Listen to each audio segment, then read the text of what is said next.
So I have 4 questions, or 4 little sets of questions that I think address various aspects of our parish that will be helpful for us to explore as this foundation for leadership. The first one is what's happening and what has happened. What's the history of our parish? At least the history in the last 5 years. That's all I can speak of from personal experience. So, and possibly leading into a bit of my vision as pastor for the future of our parish. Well, Beverly Hills, the Church of the Good Shepherd, has always had the reputation of being the Church of the Stars.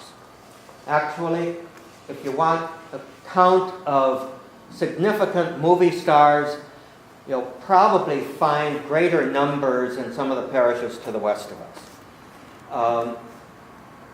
The old-timers here, well, not many of them are around. There is Rena.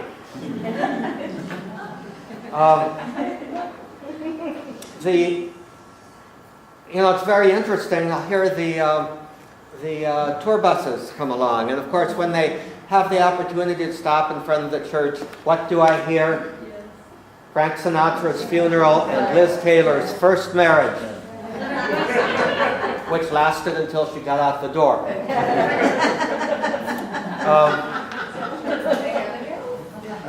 But, what do we have now? Well, when I came here, we were actually still kind of running on old resources that were dying off, and a whole constituency, including many of you, who really were not here at that time, or who were here but not active, not really much a part of things, simply coming to Mass. And so we have developed kind of reasons to get engaged, to get involved. I'm a little hesitant when I talk about, developing activity, developing an active parish. We can be active a lot and not really be involved in what the mission of the parish really should be. We're going to talk a little bit more about that. So it's not merely activity. It's not merely doing stuff. But what we do have, I think, is an active and welcoming community of worship and service. And a lot of areas of service have developed. Some of the service of the old times have continued and have maintained. I'm thinking one of them, it's not purely a parish service activity, but it is a wonderful group of the Aves, which go back way back when, and still gather monthly to pray for vocations. But what we have is, as many of you see when you look in the mirror objectively, is we have a vibrant young adult population of young adult professionals, of people who are professionals in one form or another, one aspect or another, in many different fields. And I think that is a strength that we need to continue to look towards. How do we better engage that large community of young adult professionals who do come to Mass? It's not necessarily a matter of getting them here. They're here. It's not a matter of getting them involved, but it is a matter, I think, of communicating and presenting ourselves in a way so that, yes, interest is aroused. And by the way, interest is never aroused except by person-to-person contact. Interest is never aroused except by stepping out and welcoming and sharing where your own heart is and inviting the heart of the other person into our community. Another characteristic of our parish, but this is shared with almost every parish in the world, when I was ordained 46 years ago, parish boundaries were jealously guarded. And if you wanted to be condemned to hell, go to another parish. And one of the jobs of assistant pastors, and of course a parish like this would have at least 3 priests, all of them under 50, and usually 2 of them still in their 20s. And the associates would be, assistants they called them then, would be required to go and visit everybody in the parish personally, ring the doorbell. Of course, that's the time people stayed at home. Women were at home. Ring the doorbell and be sure that the census was up to date. Be sure that we had your registration to be able to send you your envelope, and be sure that you were giving in your envelope, and all of that sort of thing. That's the old days. We don't have that anymore. Now, parish boundaries might as well not exist. They do exist for one particular canonical reason, and that is, yes, we do have a responsibility as a parish within that territory. But as far as the community is concerned, all are welcome.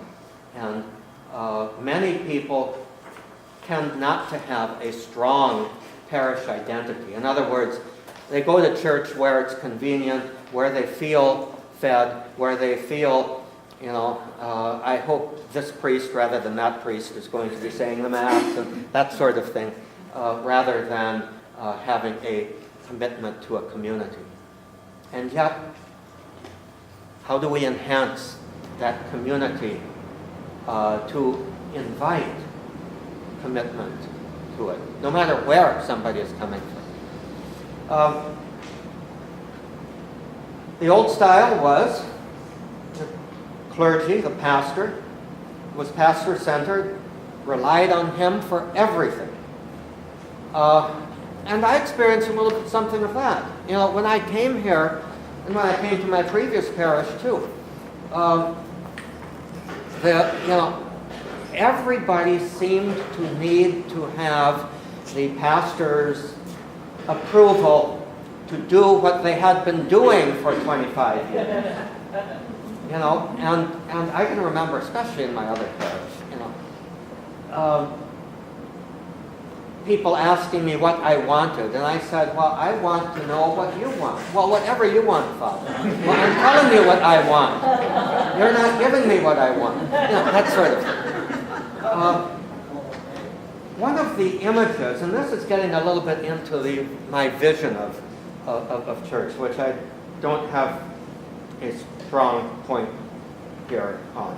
But one of my images of community is kind of like, the older image was a little bit like a dome. Let's say the dome of St. Peter's. What holds that dome in place? Well, there is the top of the dome, the cupola, or the lantern, I think they call it, which basically puts pressure on all of the ribs that go down. And it's the pressure of the top that holds the dome together. Now, there's also some chains going from, that's part of the image too, from that top through the ribs that pull it together. My image of the structure of the church is a geodesic dome. How many of you know what a geodesic dome is? A buckyball. Yeah. Okay? Basically, that does not have a center point holding everything together, but it has nodes with rods extending from one node to the other in geometrical patterns, forming basically the kind of rigid structural arrangement that is much lighter, much more efficient, and stronger than the traditional heavy dome. I think that's a good metaphor for what really should hold the community together. It is the multiplicity of relationships among the members of the community, with a vision for how that community is constructed, but not on the part of a pastor, the one who simply himself has to hold everything together. So my vision for parish community and how we can develop it, and I think this is a very good and very important thing to be thinking about in the commissions, is how in these various areas of our parish life, how can we help to facilitate drawing people together, to communicate with one another in ways that in the past they may have all wanted to communicate with a pastor. Now communicate with one another to build the community.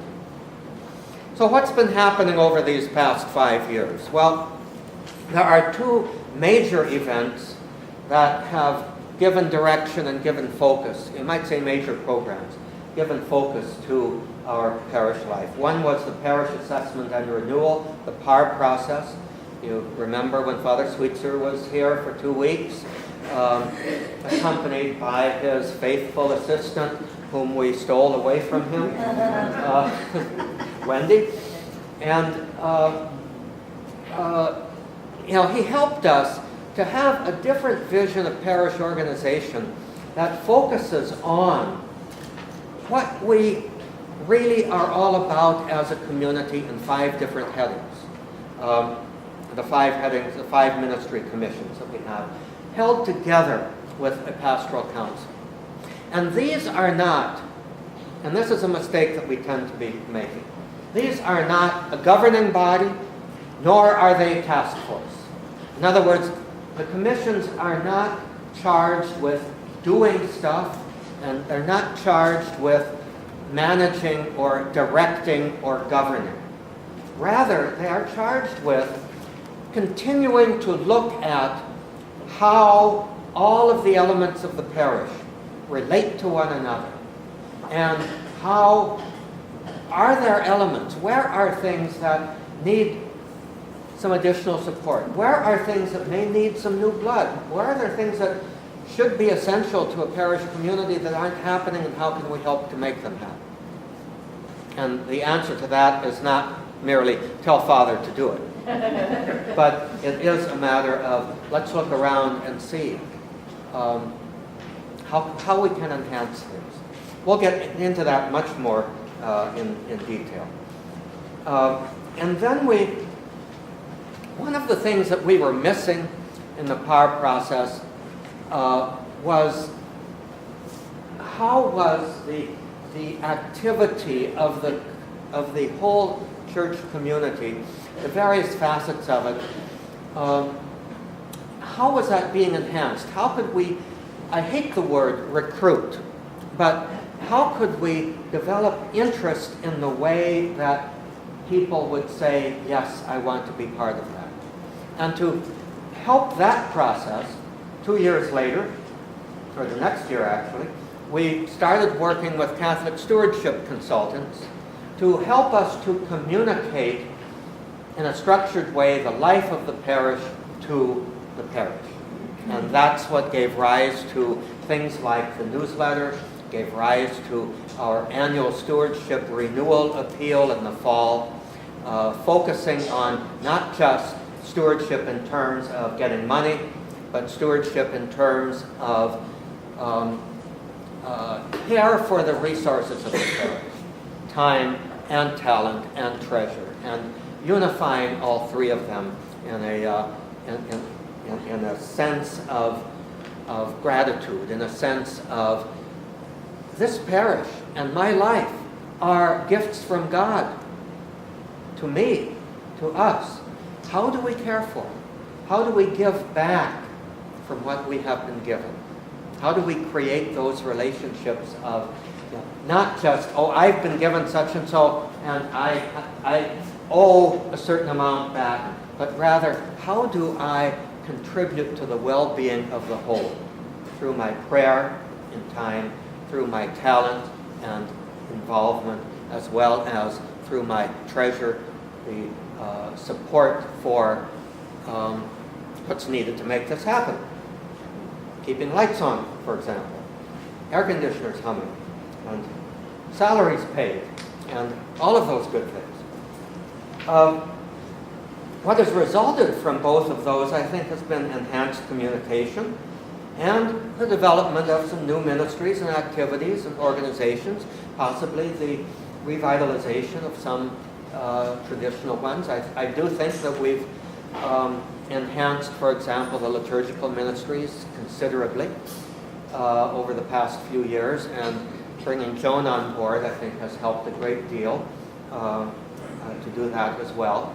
Our educational and formation ministries have drawn together more into a unified whole, and I think Wendy has been a big part of that. But none of them can do it themselves, and it's not just a matter of having assistants to delegate things to, that's part of it, but it's also a matter of having a wisdom community around you to help to bring in input and take out enthusiasm and involvement. I would very much like to acknowledge very, very gratefully people who are still with us, who laid foundations long before I came. And that's particularly Father Colum, Father George, and Sister Virginia, who are still with us, still very active, and many other veteran lay staff and veteran lay leaders and people who have stuck with us through what sometimes has been a bit of a rocky and sometimes a bit of a difficult time of building and transition. But if we look back at the past 5 years, look at what we have now, a lot has happened.